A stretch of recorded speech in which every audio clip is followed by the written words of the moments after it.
દાહોદ જિલ્લાના Sanjeli police station ખાતે ગઈ તારીખ 12/12/2025ના રોજ કલાક 7:30 વાગે ગામના સરપંચ નાઓએ ફોન કરી અને જાણ કરેલ કે એક અજાણ્યા માણસની સળગેલી હાલતમાં ડેડ બોડી રંગલી ઘાટી પાછળ આવેલા જે બસ સ્ટેન્ડ છે, બસ સ્ટેન્ડની પાછળ સળગેલી હાલતમાં મળેલી છે. કુલ 5 અલગ અલગ ટીમો બનાવી અને જે આ લાશની ઓળખ બાબતે આઈડેન્ટિફાઈ કરવા માટે ટીમોને સૂચના આપેલી અને જે અનુસંધાને આ જે મરણ જનાર છે તેણે હાથમાં કડું પહેરેલું હોય અને જમણા હાથે ફાસ્ટ ટ્રેકની ઘડિયાળ પહેરેલી હોય.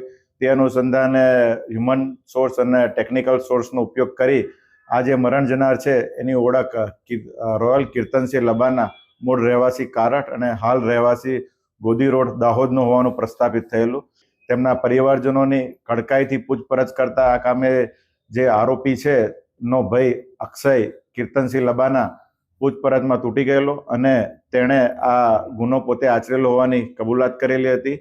ગુનાની હકીકત એવી ધ્યાન પર આવેલી છે કે ગઈ તારીખ 9/12/2012ના રોજ આ કામનો જે આરોપી છે અક્ષય કીર્તનસિંહ લબાના, તેમના મિત્ર તોફિક અને એમનો એક કુટુંબી પરિચિત છે દીપક મોઢિયા ને સાથે રાખી અને આ જે મરણ જનાર છે રોયલ કીર્તનસિંહ લબાના તેને સાથે રાખી અને બરોડા ખાતે અર્ટિગા ગાડી લેવાનું કહી અને તેને સાથે સૌપ્રથમ બરોડા લઈ ગયેલો.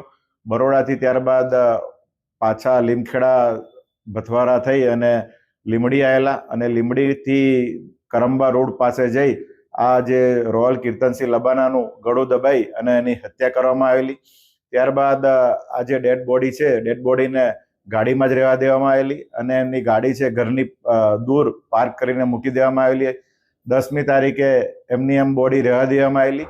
ત્યારબાદ 11 તારીખે આ જે મરણ જનારનો ભાઈ છે અક્ષય તેમજ દીપક મોઢિયા બંને જણે આ ડેડ બોડીનો નિકાલ કરવા માટે દાહોદથી નીકળી toll tax, Limdi toll tax થઈ અને આ જે સંજેલી ખાતે આવેલા હિરોલા ગામે એના ઉપર પેટ્રોલ છાંટી અને એને ડેડ બોડીને સળગાવી નાખવામાં આવેલ હતી.